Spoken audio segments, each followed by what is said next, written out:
There was a period where asking behavior to make a non-humanoid character would have turned the office into the set of The Bear. Even considering asking for a second killer in the lobby was gonna give them a heart attack. 2 versus 8 is exactly what it sounds like. There are 2 killers, 8 survivors, 8 generators, 3 exit gates, and a reworked perk system. They reworked a bunch of stuff, rebalanced everything, reduced the match times by half, and that made me realize that this is basically just Dead by Daylight ARAM. It fixes a lot of the fundamental issues with Dead by Daylight, but takes out a lot of the variety and satisfaction. I enjoyed both Killer and Survivor, but it needs a lot of love to be anything worth sticking around. I'm effectively writing a preface for a game mode that I might like one day, but as long as it doesn't try to take anything away from me. The game mode adds tons of dynamics that I've wanted for a very long time. For example, killers can work together. Then a random came from around the corner and downed a guy as he dropped a pallet, and I felt robbed. Like that was my struggle. That survivor was supposed to ruin my match. Who the fuck are you? If you are going to play 2v8 as a killer, do it with a duo. The queue feels faster with a friend, and honestly, it's just fucking boring on your own. Without the builds, crafting, or higher level tactics available to you, I just wouldn't bother. At the moment, there is nothing you can do to customize the killer.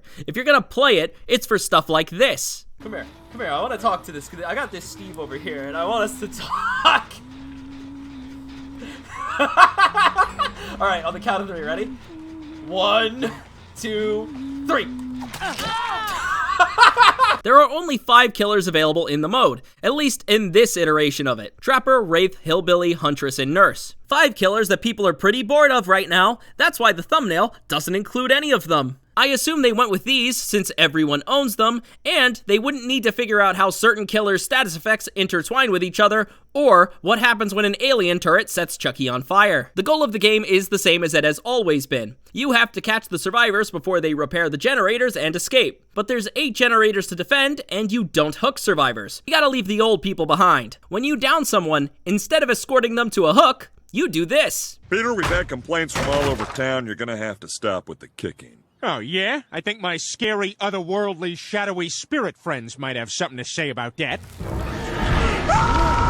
How this works is that they get sent to a random cage somewhere on the map. If you go near the cage for a brief period of time, it teleports. This is dickhead proof. You cannot camp it, you cannot tunnel it, but you can still slug them on the ground. This saves you a lot of time as a killer as well. It allows you to down people and then prioritize the next chase. You no longer have to worry about someone sabotaging your efforts. Personally though, I think that's a part of the game's charm. What's the point of putting another person in a Discord call with me if I can't hear them break? Survivors, of course, will object to you trying to kill them. However, there are double the pallets, and some tiles that would make even the oldest of men nostalgic. The survivors don't know it yet, but they have the advantage in most loops. It can be nice to call a friend over, but it's more important to control the map. With 8 survivors and 13 generators to monitor, it's paramount that you and your friend are controlling all of it. It's much easier for you to take survivors off a generator, but it's just as easy for them to swarm 7 other ones. Also, a little tip that took me a bit to learn. This heads-up display on the left, the colors tell you who on your team is doing the killing. If there's a red dot, it means you did the caging. If it's yellow, that means your partner did it.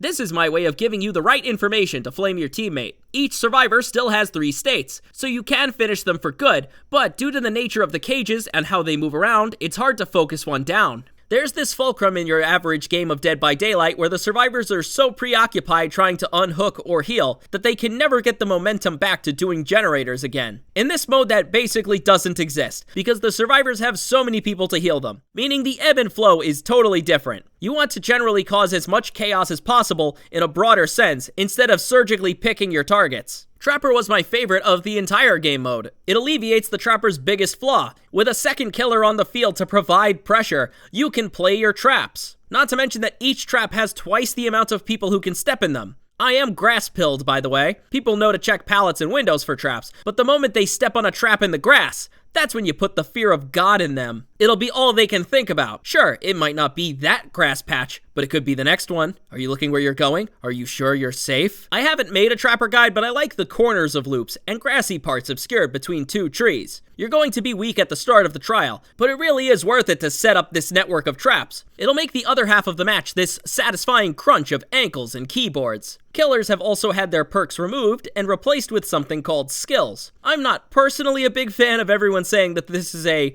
great idea for the base game, but it makes some sense here. I don't know what you would do with Hex, Plaything, or Hoarder. Hell, the devs don't know what you would do with Hoarder. There are 4 kinds of skills, and there are 4 skills.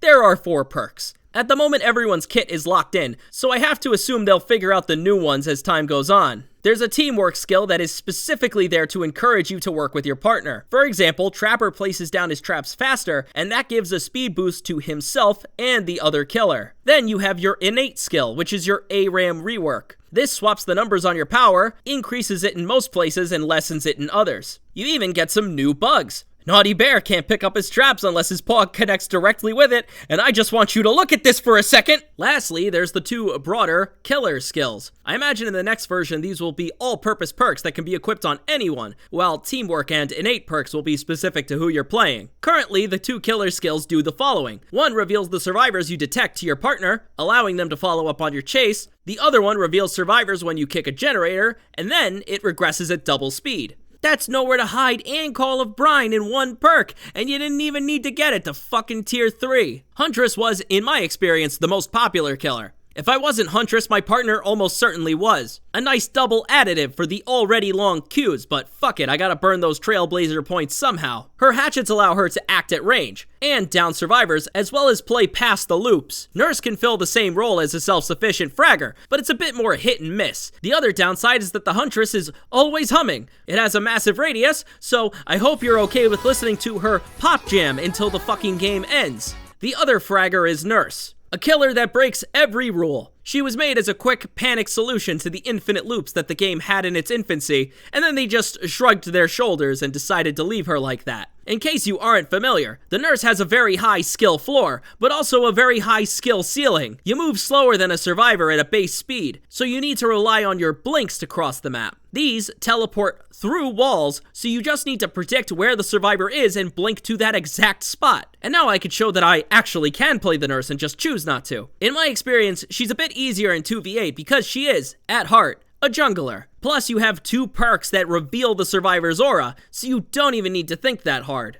Nurse was by far the rarest pick, and I'm just be a little brave, fellas, okay? I promise, it's not that hard. Then there's the survivor angle, which doesn't change as much, but I will admit that it relieves a lot of pain points that the role has had for a long while. In basic Dead by Daylight, with 4 players on the field, every one of you has to carry a lot of weight. If someone can't chase as well as another, and the team is constantly pulling them off hook or healing them, if that person isn't making the most of other people's chases to burn through generators, that's throwing. With 8 people, you can finally relax. There are teammates to heal, objectives to do, and likely like one of those 7 people is a decent runner. And my brain can't wrap itself around that. With only 3 other players, that's 1 to be chased, 1 to get the save, and 1 to be blamed. Having 8 players removes the last role and shares the first 2 with everyone. If you are doing nothing, I can promise you that I can't tell. At least not without my reading glasses. Otherwise, it's still a Dead by Daylight match. If you apply all of what you know from the previous matches, you'll be okay. Just remember that there's a walking checkmate condition that is 1 Discord ping away. In my kickboxing classes, I was told that if you're ever fighting 2 people at once, you want to try to angle them behind one another. That way they get in each other's way and can't hit you. I firmly believe it's the same level of efficiency here. In the words of Mike Tyson,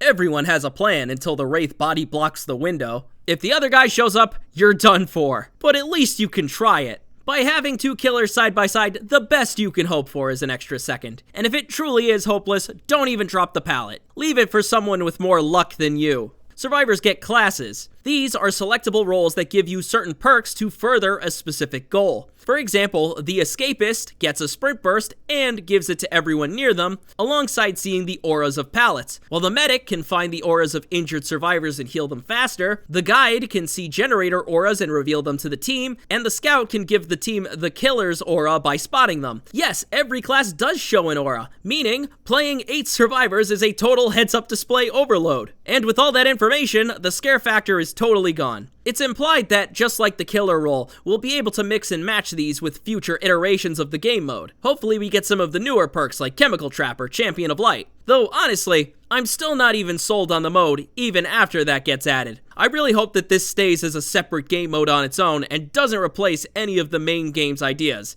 Maybe as like a summer seasonal event. I already had one game that I like replace its main game mode to something worse, and I'm not doing it again! I did say once that a 1v5 mode is something I'd like to see experimented with, to make Survivor less stressful and allow for killer buffs. But that wouldn't require giving up on my fun little builds, because for all of the times that I have to chew on a dead hard, I still want to use my hysteria on Plague. That said, I am more than happy to go nuts every time this pops up. If it's meant to be something that replaces the core Dead by Daylight experience, I think some of the old needs to be brought in with the new. As it stands, these matches fly on both sides. Most of my video clips are only 6 minutes long, and that's ignoring the lobby and load-in screen. And those queues are only going to get longer as they add more killers that people want to experiment with. Survivors have been working together for a while. Killers have been denied teamwork for several years. Of course the queues are going to be longer on Killer. But I don't want to ignore the myriad of things it fixes. Camping is gone, Dead Hard is gone. It also achieves a balance where it's much harder to feel like you had a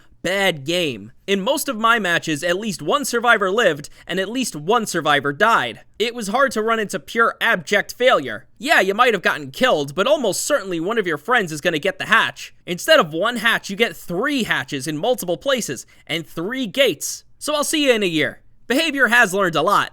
They've got non-human characters, they've managed to fit several extra killers in a lobby, they've just got to balance the rest of the game.